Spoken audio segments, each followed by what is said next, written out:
तो हम लोग ने अब क्लास यहाँ से स्टार्ट कर दी है और यहाँ पर ये परम्यूटेशन एंड कॉम्बिनेशन का नेक्स्ट लेक्चर है। इसके पहले वाला लेक्चर आप लोग ने सभी ने देखा था, तो नहीं ये नेक्स्ट लेक्चर है परम्यूटेशन एंड कॉम्बिनेशन का। तो यहाँ पे हम लोग क्वेश्चन स्टार्ट करते हैं एक एक करके। तो बच्चों सबसे पहला क्वेश्चन आपकी स्क्रीन पे आ रहा है। पहला क्वेश्चन है, इफ द डिफरेंट परम्यूटेशंस, यहाँ पे आप लिखना स्टार्ट कर सकते हैं। क्वेश्चन है, if the different permutations,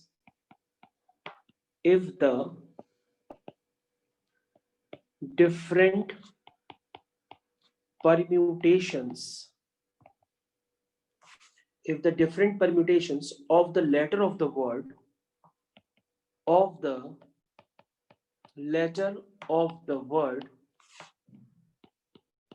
word है बच्चों आपका यहाँ पे examination,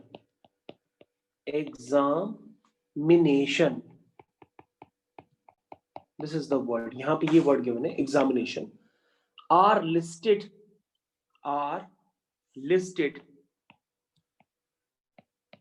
listed as in a dictionary,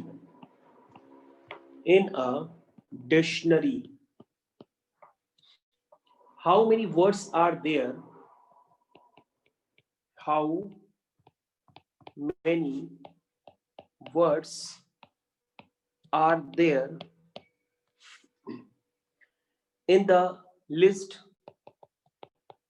in this list before the first word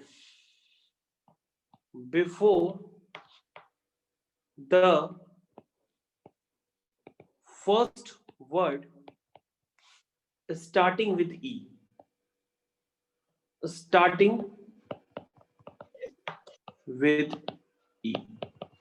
तो बच्चों ये आपके सामने मैंने क्वेश्चन पूरा लिख दिया है। अब आप क्वेश्चन एक बार फिर से पढ़ सकते हैं। If the different permutations of the letter of the word examination are in a dictionary, ठीक है ना, क्या लिखा है, एग्जामिनेशन को हम कैसे लिस्ट करते हैं, according to dictionary. How many words are there in this list before the word starting with E. तो बच्चों ये क्वेश्चन आपके सामने है, अब आप इसको कर सकते हैं। यहाँ पे जो आपको लेटर दिया गया है वो है एग्जामिनेशन, तो आप इसको अगर लिखना चाहें तो एग्जामिनेशन, आप इसको इस तरह से लिख सकते हैं। तो उसमें कितने लेटर्स हैं ये पहले काउंट कर लीजिए, 1 2 3 4 5 6 7 8 9 10 11, इसमें 11 लेटर का वर्ड है ये। अब 11 लेटर के वर्ड ये जो है इनको डिक्शनरी के हिसाब से यहाँ पे अरेंज किया गया है। जब डिक्शनरी के हिसाब से अरेंज किया गया है तो उसमें पूछा जा रहा है उसमें ऐसे कितने शब्द हैं। यहां देखिए क्या पूछा गया, में पूछा गया how many words are there in this list before the first word starting with E, ठीक है ना। तो ये बच्चों आपका क्वेश्चन है। तो ये बच्चों क्वेश्चन आपको ध्यान देना होगा कि क्वेश्चन करना कैसे है। तो कह रहा है कि ई से पहले, भाई ये जो एग्जामिनेशन है इसको डिक्शनरी के हिसाब से अरेंज किया गया इसके लेटर्स को। तो जितने भी इसके कॉम्बिनेशंस बने उसमें ये पूछा जा रहा है कि ई से पहले कितने लेटर्स के वर्ड ऑलरेडी आ चुके हैं। How many words are there in this list before the first word starting with E. तो बच्चों अगर आप यहां पर ध्यान से देखें तो यहां पर टोटल कितने हैं ये तो मैंने अभी आपको काउंट करके दिखा दिया कि ये एग्जामिनेशन 11 लेटर से मिलकर के बना है। तो सबसे पहले अगर आप बॉक्स बनाना चाहें आप 11 बॉक्स बना सकते हैं, 1 2 3 4 5 6 7 8 9 10 11। अब 11 बॉक्सेस में से यहां से पूछ रहा है कि ई से पहले, मतलब डिक्शनरी के हिसाब से जब मैंने इनको अरेंज किया होगा तो उसमें कुछ शब्द ऐसे भी होंगे ई से स्टार्ट हो रहे होंगे, कुछ ऐसे भी हो रहे होंगे जो एम से स्टार्ट हो रहे होंगे, जो ऐसे भी होंगे जो आई से स्टार्ट हो रहे होंगे, कुछ ऐसे भी होंगे जो ए से स्टार्ट हो रहे होंगे। तो बच्चों अगर हम इसको डिक्शनरी के हिसाब से अरेंज करेंगे तो ई के पहले यहां पर क्या आएगा, तो कहोगे सर ई के पहले एक्स आता नहीं है, एम आता नहीं है, आई आता नहीं है, एन आता नहीं है, ओ आता नहीं है, तो यहाँ पर ई से पहले क्या आएगा, ई से पहले यानी कि आप देखेंगे ई से पहले जो भी आने वाले वर्ड होंगे वो ए से स्टार्ट होंगे, मतलब जो फर्स्ट बॉक्स होगा वो फिक्स होगा, वहां पे ए को आना ही आना पड़ेगा। तो आप ऐसे समझ लो कि इस क्वेश्चन का दूसरे वे में ये मतलब हुआ कि वर्ड स्टार्टिंग फ्रॉम ए आप ये पूछ रहा है। आप ये देख लो कि ए से स्टार्ट होने वाले वर्ड कितने होंगे, वही आपका आंसर बन जाएगा। तो बच्चों अगर आप यहां पर पहले प्लेस को फिक्स कर लें तो पहले प्लेस पे क्या आएगा, तो पहले प्लेस में आपने फिक्स कर दिया, उसका तो एक ही तरीका है, वहां पे ए ही आ सकता है और कोई भी नहीं आ सकता, ठीक है ना। अब बच्चों अगर आप ध्यान से देखें कि आपके पास 11 थे, 11 में से एक तो आपने फिक्स कर दिया, उसका तो तरीका सिर्फ एक ही है, क्योंकि पहली प्लेस में ए को ही आना है, क्योंकि आपको क्या निकालना है कि वर्ड स्टार्टिंग विथ ए, क्योंकि ई से पहले जो भी वर्ड आए होंगे वो ए से स्टार्ट हो रहे होंगे, क्योंकि ए से पहले तो कुछ आता नहीं, ई से और कोई पहले का वर्ड तो है नहीं भाई। A B C D E अगर आप काउंटिंग करते हैं तो ए आता है, बी है नहीं इसमें, सी है नहीं इसमें, डी है नहीं इसमें, यानी ई से पहले आने वाले शब्द में कौन होगा, ए ही तो होगा। तो ए आपका फर्स्ट प्लेस पे आ चुका है, तो उसका तरीका सिर्फ एक ही है ना। तो 11 में से 1 चले गए, यानी बचे हुए 10 लेटर को आप अरेंज कर दीजिए। तो बचे हुए जो 10 लेटर हैं उसमें कौन कौन से बचे, एक ई बचा, एक्स बचा, एक ए भी बचा क्योंकि यहाँ पे ए 2 है, फिर उसके बाद बच्चों एम बचा, आई बचा, ठीक है, एन बचा, ठीक है, ये ए यूज कर चुके हो, टी बचा, आई बचा, ओ बचा, एन बचा। अब बच्चों इसमें देख लो कौन सा लेटर रिपीट कर रहा है, तो तुम कहोगे सर इसमें आई जो है वो 2 बार रिपीट कर रहा है, और कोई रिपीट कर रहा है 2 बार, वो भी चेक कर लो। तो अगर आप ध्यान से देखेंगे तो यहाँ पे एन, ध्यान से देखिए एन भी 2 बार रिपीट कर रहा है, तो यहाँ पे 2 आई है, 10 में क्या है, 10 में 2 आई है और 2 एन है, ये 2 बार रिपीट कर रहे हैं, आप चेक कर लो 2 आई 2 एन आपको 2 बार नजर आ रहे होंगे। तो यानी कि पहला प्लेस आपने फिक्स कर दिया, बाकी बचे हुए 10 प्लेसेस पे बाकी जो आपके बचे हुए लेटर्स हैं उनको अरेंज कर लीजिए। तो अगर ये सारे 10 लेटर डिस्टिंक्ट होते तो इनके अरेंज करने का तरीका क्या था, इनके अरेंज करने का तरीका था फैक्टोरियल 10, लेकिन इसमें 2 आई और 2 एन रिपीट हो रहे हैं, जैसे आई 2 बार रिपीट हो रहा तो 2 फैक्टोरियल से डिवाइड करेंगे, एन 2 बार रिपीट हो रहा तो एन के 2 फैक्टोरियल से डिवाइड करेंगे। तो इसका मतलब अगर आप इसका आंसर निकालना चाहें तो इसका आंसर यही होगा जो मैंने आपके सामने लिखा है, this is a number starting from A. ये क्या हो गया, this is number of words starting with A, this is starting with A. तो ये बात आपको समझ में आना चाहिए। तो number of word starting with A आपके सामने ये बात क्लियर है। तो अगर आप इसको सिंप्लीफाई करेंगे तो ये वैल्यू निकल के आएगी 907200। तो बच्चों ये आपके स्क्रीन पे अभी मैंने जस्ट जो क्वेश्चन किया उसका आंसर मैंने लिख दिया है, अब आप इसको देख लीजिए। तो बच्चों अब हम लोग अगला क्वेश्चन करने जा रहे हैं, next question on your screen. क्योंकि अगर आप क्वेश्चन को समझ ले जाते हैं तो उसका आंसर लिखना तो बहुत ही बाएं हाथ का काम है आपके लिए, अगर आप समझ गए जल्दी तो बच्चों अगला क्वेश्चन आपकी स्क्रीन पे है। क्वेश्चन है how many 6 digit numbers, this is how many 6 digit numbers, question है बच्चों how many 6 digit numbers can be formed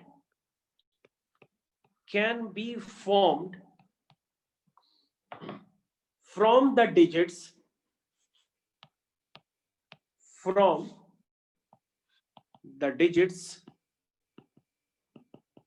देखो बच्चों क्वेश्चन क्या लिखा है, how many 6 digit numbers can be formed from the digits है बच्चों 0 1 3 5 7 and 9 which are divisible by 10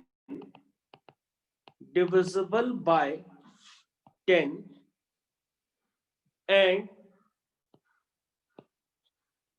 no digit is repeated। तो बच्चों अगला क्वेश्चन आपकी स्क्रीन पे आ गया, आप इसको टाइम दे दीजिए और देख लीजिए क्या है। ओके बच्चों आपने इस क्वेश्चन को अब तक कर लिया होगा, अब इसका आंसर समझ लीजिए क्या है। इसका आंसर हुआ बच्चों कि आपको 6 डिजिट का नंबर बनाना है, 0, 1, 3, 5, 7 और 9 को यूज करके। ये खुद कितने नंबर है, 1, 2, 3, 4, 5, 6 नंबर है, और इनको यूज करके 6 डिजिट का नंबर बनाना है। तो बच्चों 6 यानी कि आप 6 बॉक्सेस बना लीजिए तो आपको ज्यादा समझ में आएगा। हमने ये 6 बॉक्सेस बना लिए। अब बच्चों आपको यहाँ पे ये समझना है कि आपको जो 6 डिजिट का नंबर बनाना है, तो पहली प्लेस पे तो आप 0 प्लेस नहीं कर सकते, क्योंकि पहली प्लेस पे अगर आप 0 प्लेस कर देंगे तो 5 डिजिट का नंबर बन जाएगा। तो 0 पहली प्लेस को छोड़ करके आप कहीं भी लगा सकते हैं, ठीक है। दूसरी बात इसमें क्या है, आपके पास लिखा है कि कोई डिजिट रिपीट ना हो, और ये भी लिखा हुआ है कि आपकी जितनी भी जितनी भी आपके जो नंबर बन करके आएंगे, ये सारे नंबर 10 से डिविजिबल हो। तो बच्चों अगर कोई नंबर 10 से डिविजिबल होता है तो उसके लास्ट में 0 तो 100% होना चाहिए। यानी जितने भी आपके ये नंबर्स बनेंगे उनकी जो यूनिट डिजिट होगी वो 0 होनी चाहिए। यानी 0 फर्स्ट प्लेस पे आ नहीं सकता, क्योंकि 5 डिजिट का नंबर हो जाएगा। 0 अगर आप और कहीं डाल देंगे फर्स्ट और एक्सट्रीम पोजीशन को छोड़ के मिडिल में, तो वो 10 से डिविजिबल नहीं होगा। तो बच्चों 0 के लिए तो एक प्लेस फिक्स हो गई है कि 0 को अगर आपको रखना है तो उसके लिए जी बिल्कुल कौन सी जगह फिक्स हो गई, आखिरी प्लेस फिक्स हो गई। आखिरी प्लेस में 0 के अलावा तो कोई नंबर आ ही नहीं सकता, क्योंकि 0 के अलावा कोई नंबर आ गया तो ये नंबर 10 से डिविजिबल होएगा ही नहीं। तो बच्चों ये फिक्स हो गया कि आखिरी प्लेस में 0 के अलावा कोई नंबर नहीं आ सकता। तो यानी इसका तरीका क्या है, इसका तरीका तो सिर्फ एक ही तरीका है। समझ गए, समझ गए आप लोग की नहीं समझे, समझ गए होंगे। अब बच्चों इसके आगे समझते हैं, क्योंकि आखिरी पे तो नंबर ऑफ वेज तो सिर्फ एक ही है, क्योंकि 0 ही आ सकता है और कोई नहीं। अब बच्चों अगर 0 आ चुका है लास्ट प्लेस में तो 0 दोबारा रिपीट भी नहीं होगा। यानी बचे हुए कितने नंबर आपके हुए, 6 में से एक नंबर चला गया, यानी 5 नंबर है, और 5 नंबर को इन बॉक्सेस में आप किसी भी तरीके से डाल सकते हैं, क्योंकि 5 नंबर में कोई 0 तो बचा नहीं है। 5 नंबर में कोई 0 तो बचा नहीं है, इसलिए 5 नंबर को आप जैसे चाहें वैसे अरेंज कर सकते हैं। तो इन 5 नंबर को अरेंज करने का तरीका, कोई रिपीट होगा नहीं, या तो आप डायरेक्टली लिख लीजिए फैक्टोरियल 5, या तो आप बॉक्स मेथड लगा दीजिए। कैसे लगाएंगे, यहाँ पे 5 में से कोई भी एक जा सकता है, जो जा चुका होगा फिर वो जाएगा नहीं, फिर यहाँ 4, फिर यहाँ 3, फिर यहाँ 2, फिर यहाँ 1। यानी आपके पास इन 5 को अरेंज करने का तरीका जो 5p5 ले लीजिए, और 5p5 की वैल्यू फैक्टोरियल 5 होती है, चाहे वो लिख लीजिए, चाहे आप बॉक्स मेथड लगा लीजिए, आंसर आपका सेम आएगा। आंसर इज फैक्टोरियल 5, और फैक्टोरियल 5 की वैल्यू बच्चों होती है 120। तो बच्चों ऐसे 120 नंबर्स होंगे जो 10 से डिविजिबल होंगे, और इसमें कोई भी डिजिट रिपीट भी नहीं होगी, और वो सारे 6 डिजिट के नंबर होंगे। तो सारी कंडीशन इसमें फुलफिल हो गई है। अब आप इसको चेक कर लीजिए। अब आप इसको चेक कर लीजिए, हम नेक्स्ट क्वेश्चन करने जा रहे हैं। तो बच्चों अगला क्वेश्चन आपकी स्क्रीन पे डाल रहा हूं, next question on your screen. अगला क्वेश्चन आपकी स्क्रीन पे आ रहा है। क्वेश्चन है, the English alphabet, the English alphabet has 5 vowels. The English alphabet has 5 vowels and 21 consonants. How many words with two different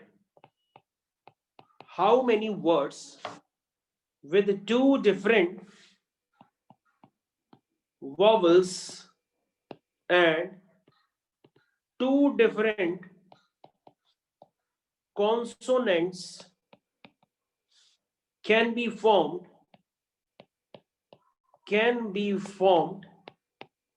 from the alphabet.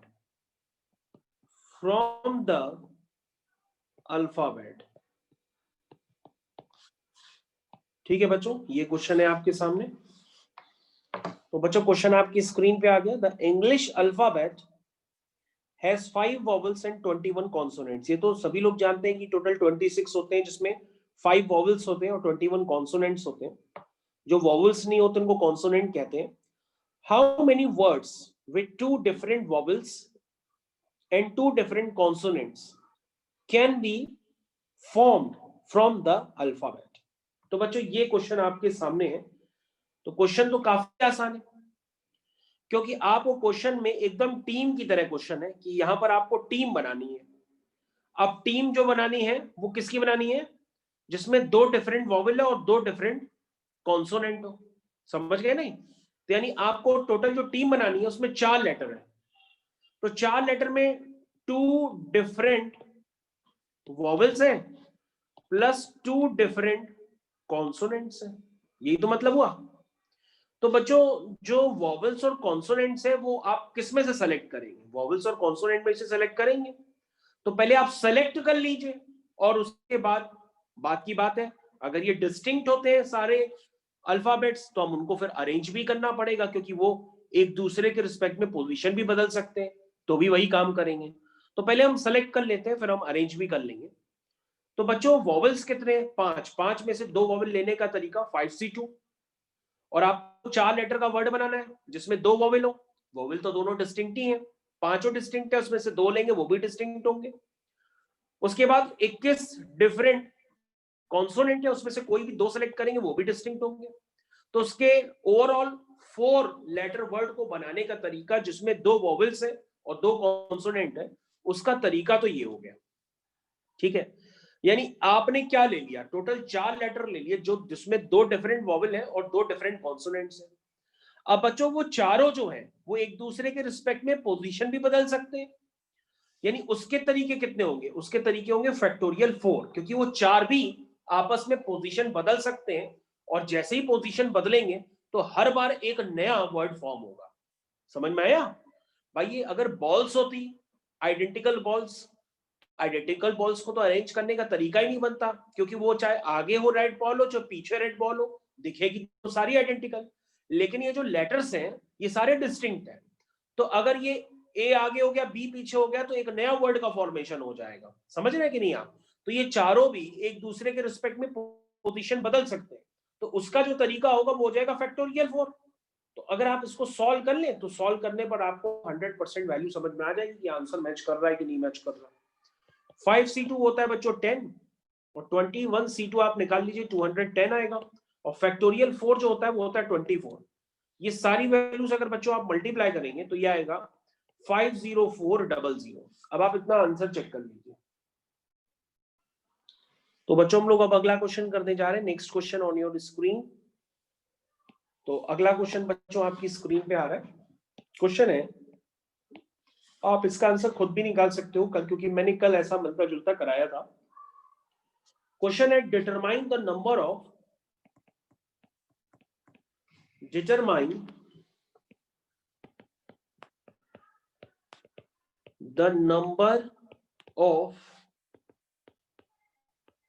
five card combination.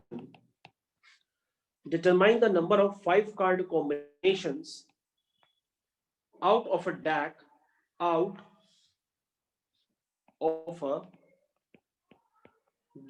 of 52 cards.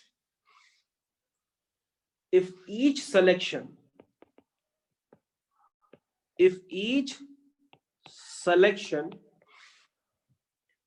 of 5 cards has exactly 1 king.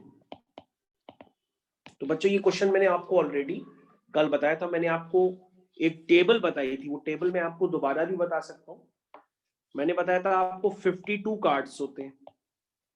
फिर मैंने बताया था इसका division हो जाता है किसमें? मैंने बताया था उसमें 26 ब्लैक होते हैं, याद है? और बताया था 26 रेड होते हैं। जो ब्लैक होते हैं, जो बच्चों ब्लैक होते हैं वो किसके किसके होते हैं? क्लब और स्पेड के। और जो रेड होते हैं वो किसके होते हैं? डायमंड और हार्ट के, तो 13 डायमंड के हो गए और 13 हार्ट के हो गए। उसी तरीके से बच्चों 13 क्लब के हो गए और 13 स्पेड के हो गए। 13 में मैंने आपको बाकी बताया था कि इसमें एक एस होती है, एक क्वीन होती है, एक किंग होता है, एक जैक होती है। 4 पत्ते ये हो गए, 13 में से 4 चले गए, बचे कितने? 9। 9 पत्ते जो होते हैं 2 से लेकर 10 तक नंबर होते हैं। उसी तरीके से क्वीन, किंग, जैक, समझ रहे कि नहीं? एस 2 से लेकर के 10 तक number, queen, king, jack, ace 2 से लेके 10 तक number, queen, king, jack, ace 2 से लेके 10 तक नंबर। अब बच्चों आप देखो करना क्या है इस क्वेश्चन में, आपको 5 कार्ड्स का कॉम्बिनेशन बनाना है। ठीक है, क्या करना है? आपको 5 कार्ड्स का कॉम्बिनेशन बनाना है 52 कार्ड्स में से, लेकिन उसमें हमेशा एक राजा होना चाहिए, हमेशा एक किंग होना चाहिए। तो बच्चों आप देख लो, जो किंग होते हैं पूरी ताश में वो 4 होते हैं, एक क्लब का होता है, एक स्पेड का होता है, एक डायमंड का होता है, एक हार्ट का होता है। 4 किंग होते हैं। तो आपको बच्चों 4 किंग में से एक किंग तो लेना ही लेना है। उसके तरीके क्या होंगे? उसके तरीके 4 तरीके होंगे, यानी 4C1 यानी कि 4, क्योंकि वो क्वीन का भी, वो जो स्पेड का भी हो सकता है, क्लब का भी हो सकता है, डायमंड का भी हो सकता है, हार्ट का भी हो सकता है। 4 तरीके से आप एक किंग को ले सकते हो। उसके नंबर ऑफ वेज क्या हुए? 4C1। ठीक है ना? ओके बात। उसके बाद आप क्या करेंगे? आपने तो अभी एक ही कार्ड का कॉम्बिनेशन लिया है, आपको 5 कार्ड्स लेने हैं, एक ले चुके हैं, यानी कि बचे कितने पत्ते? 52 में से 4 तो निकल गए, बचे कितने? 48। बाकी 48 में से बाकी बचे हुए पत्ते लोगे, यानी कितने आपको और लेने? 5 बनाने के लिए 4 और लेने हैं। तो बच्चों इस तरीके से आपका ये आंसर निकल आएगा। ऐसा सेम क्वेश्चन मैंने आपको कल कराया था। अगर आप इसको कैलकुलेट करेंगे तो आपका आंसर निकल आएगा। तो आंसर आप निकालिए चाहे ना निकालिए, या यहीं पे छोड़ दीजिए, क्वेश्चन सही माना जाएगा। तो बच्चों अगला क्वेश्चन आपकी स्क्रीन पे, next question on your screen. Question है बच्चों, इट इज रिक्वायर्ड, क्वेश्चन लिखना स्टार्ट कर दीजिए। It is required to seat 5 men and 4 women in a row। देखिए क्या लिखा है, it is required to seat 5 men and 4 women in a row so that the women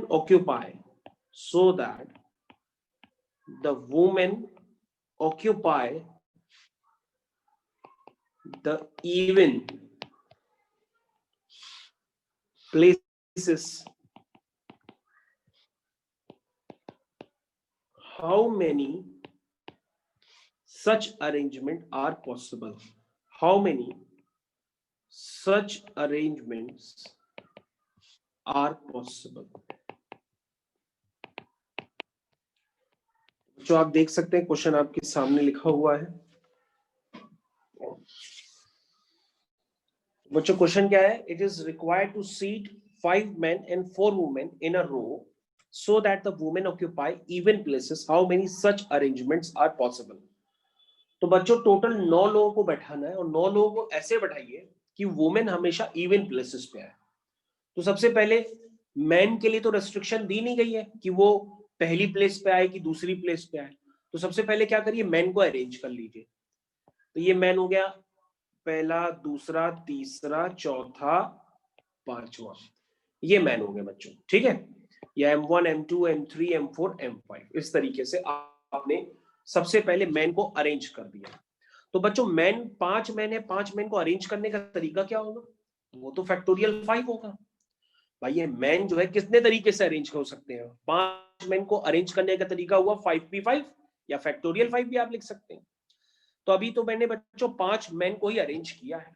अब ये कह रहा है 4 मैन को ऐसे अरेंज करो इसी रो में ताकि वो इवन प्लेसेस पे आए। तो तुम कहोगे सर इसमें इवन प्लेसेस कहाँ होंगी, मैन को कहाँ बैठाएं? तो सर अगर हम मैन को बैठाना चाहें तो मैन को बैठाने के लिए इतनी प्लेसेस हैं जो अभी आपने मार्क की है ना। मैन को हम इतनी जगहों पे तो बैठा चुके हैं, लेकिन वुमेन को बैठाने की इतनी प्लेसेस है जो मैंने अभी मार्क की। This is places for women. लेकिन आप क्या चाहते हो कि वुमेन कौन सी प्लेसेस ऑक्यूपाई करे, वो इवन प्लेसेस ऑक्यूपाई करे। तो इवन प्लेस बच्चों एक ये होगी, अब आप समझ रहे हो, इवन प्लेस एक ये भी हो सकती है, एक ये भी हो सकती है, एक ये भी हो सकती है, समझ रहे हो नहीं? तो इस तरह से यहां पर अगर बैठाएंगे तो ये इवन प्लेसेस कहलाएंगी। अब आप देख लीजिए आपको समझ में आया कि नहीं। तो लिखा है it is required to seat 5 men। भाई 5 men को अरेंज करने का तरीका फैक्टोरियल 5 हो गया, लेकिन ये आपके पास जो 4 वुमेन है उनको प्लेस इस तरह से कराना है कि वो इवन प्लेसेस पे आए, ठीक है ना। तो बच्चों देखो ये फर्स्ट प्लेस हो गई, ये सेकंड प्लेस हो गई, समझ में आया। तो ये इवन प्लेसेस बच्चों इस तरह से है, लेकिन इवन प्लेसेस का मतलब आपको क्लियर होना चाहिए कि इवन प्लेसेस यहाँ पे जनरेट कहाँ पे हो रही है, ठीक है ना। तो अगर आप इस बात को कम समझ पाए तो उस बात को समझने के लिए मैं आपके सामने एक बार दोबारा डायग्राम बना सकता हूँ ताकि आप दोबारा और जल्दी समझ पाए। तो दोबारा जो डायग्राम बना रहा हूं आप उसमें फिर से आप मैन बना लीजिए, ये आपने मैन बना लिए 5 मैन, ठीक है। तो बच्चों ये जो प्लेसेस हैं जिनको मैं अभी मार्क कर रहा हूं 4 प्लेसेस, यहीं पे अगर आप वुमेन को बैठाएंगे तो women even number of places को ऑक्यूपाई करेंगे, समझ में आएगी नहीं। क्योंकि देखो ये बच्चों फर्स्ट प्लेस है, ये सेकंड प्लेस है, ये थर्ड प्लेस है, ये फोर्थ प्लेस है, ये फिफ्थ प्लेस है, ये सिक्स्थ प्लेस है, ये सेवंथ प्लेस है, ये एट्थ प्लेस है और ये 9th प्लेस है, ठीक है। आप समझ में आया। अगर आप इसमें बहुत समझना चाहें तो एम, समझ में, एम एम एम 1 2 3 4 5, ये बच्चों मैन को मैंने प्लेस करा दिया, इनको मैं फैक्टोरियल 5 तरीके से अरेंज कर सकता हूं। लेकिन जो बच्चों यहाँ पे इवन नंबर ऑफ प्लेसेस है वो यही तो है, दूसरी, चौथी, छठी, आठवीं, यही इवन नंबर ऑफ प्लेस है। तो इवन नंबर ऑफ प्लेसेस में हम क्या करना चाहते हैं, मैन को बैठाना चाहते हैं। तो मैन को बैठाने का तरीका आप देख लीजिए, क्योंकि भाई first, second, third, fourth, fifth, sixth, ध्यान से देखिए, अगर आप इसको बॉक्स मेथड से समझ लेंगे तो आपको बिल्कुल आसान लगेगा, तब आपको बिल्कुल टफ लगना बंद हो जाएगा। देखिए first, second, third, fourth, fifth, sixth, seventh, eighth, 9 जगह है। 9 जगह पर आदमियों को बैठाने का तरीका, क्योंकि उनमें तो कोई रेस्ट्रिक्शन है नहीं, उनको बैठाने का तरीका क्या हो गया, फैक्टोरियल 5। लेकिन जो इवन प्लेसेस है, इवन प्लेसेस का मतलब जहां पे 2 4 6 और 8, वहां पे क्या आनी चाहिए, वहां पर वुमेन ही आनी चाहिए। तो उनको बैठाने का तरीका क्या होगा, वो फैक्टोरियल 4 होगा। अब चेक कर लो, क्योंकि ये वुमेन एक दूसरे के रिस्पेक्ट में पोजीशन भी बदलेंगी, तो ओवरऑल उनका तरीका क्या होगा, फैक्टोरियल 4 हो गया। तो पहले मैंने मेन को अरेंज किया तो उसके तरीके फैक्टोरियल 5, और वुमेन को अरेंज किया तो उसके तरीके फैक्टोरियल 4। ओवरऑल तरीके आपके पास हो गया फैक्टोरियल 5 इंटू फैक्टोरियल 4, जिसको अगर आप सॉल्व करेंगे तो ये आएगा 120 इंटू 24, दैट इज 2880। ये आप सॉल्व भी कर सकते हैं। अब आप इसको चेक कर लीजिए। तो बच्चों जो कंसेक्यूटिव दो मैन बैठे हैं उनके बीच में जो गैप है, उस गैप में अगर हम वुमेन्स को बैठा दें तो वुमेन्स को बैठाते ही हमारा काम बन जाता है। तो इसलिए हम इसको गैप मेथड के नाम से भी जानते हैं। This is also known age gap method, कि जो लगातार मैन बैठे हैं उनके बीच में मैंने एक जगह क्रिएट कर ली, और जगह क्रिएट करने पर उस गैप में वुमेन को जाकर के फिलअप कर दिया। तो ये गैप मेथड के नाम से भी जाना जाता है। और अगर आप बॉक्स की पोजीशन देखेंगे तो बॉक्स में जो इवन नंबर ऑफ पोजीशंस है वहीं पे वुमेन ने ऑक्यूपाई किया है, और उसके तरीके फैक्टोरियल 4। ठीक है, अब आप समझ गए होंगे।